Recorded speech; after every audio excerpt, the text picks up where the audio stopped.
மற்றொரு அண்மை செய்தியை பார்த்து கொண்டிருக்கிறோம். ஹோசூரை அடுத்து இருக்கக்கூடிய கெலவரப்பள்ளி நீர்த்தேக்க அணையிலிருந்து நீர் திறந்துவிடப்பட்டிருக்கிறது. இந்த நிலையில் தென்பெண்ணை ஆற்றில் நுரை பொங்கி செல்லக்கூடிய அந்த காட்சிகளை நாம் பார்த்து கொண்டிருக்கிறோம். ரசாயன கழிவுகள் காரணமாகவே இந்த நுரை பொங்கி செல்வதாக விவசாயிகள் வேதனை தெரிவித்திருக்கிறார்கள். கூடுதல் விவரங்களோடு இணைந்திருக்கிறார் எம்முடைய செய்தியாளர் ஆனந்தபாபு. ஆனந்தபாபு, வணக்கம். ஒவ்வொரு முறையும் அணை திறக்கப்படும் பொழுது இதே நிலை தான் அங்கே நீடிக்குது.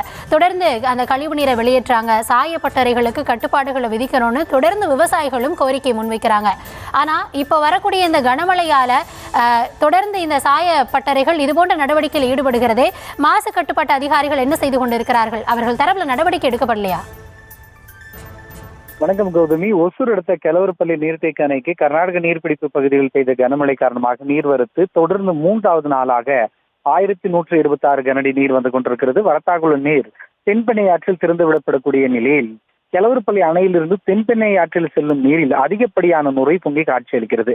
எப்பொழுதெல்லாம் தென்பெண்ணை ஆற்றங்கரையோர பகுதிகளில் மழை பெய்கிறதோ அப்போது கர்நாடக நீர்பிடிப்பு பகுதிகளில் தென்பெண்ணை ஆற்றங்கரையோரங்களில் உள்ள தொழிற்சாலைகளில் தேக்கி வைக்கப்படக்கூடிய ரசாயன கழிவுகளை தென்பெண்ணை ஆற்றில் திறந்து விடப்படுவது வாடிக்கையாக வைத்திருக்கிறார்கள். அதே போல பெங்களூரு பெருநகரத்தின் கழிவுகளும் இந்த தென்பெண்ணை ஆற்றில் திறந்து விடப்படுகிறது.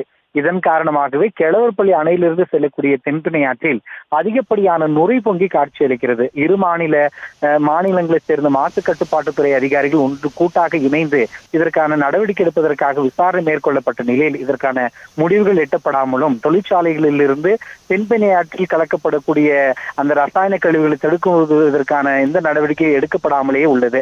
மழை காலங்களில் தொடர்ந்து ரசாயன கழிவுகள் தென்பெண்ணை ஆற்றில் வெளியேற்றுவதும் தென்பெண்ணை ஆற்றில் நுரை அதிகப்படியில் மழை போல குவிந்து துர்நாற்றத்துடன் செல்வதும் வாடிக்கையாக இருப்பதால் விவசாயிகள் வேதனை அடைந்திருக்கிறார்கள். இரு மாநிலங்களிலும் இதில் தலையிட்டு மாநில அரசுகள் இதற்கான நடவடிக்கை எடுக்க வேண்டும் என்கிற கோரிக்கை எழுந்திருக்கிறது. கௌதமி,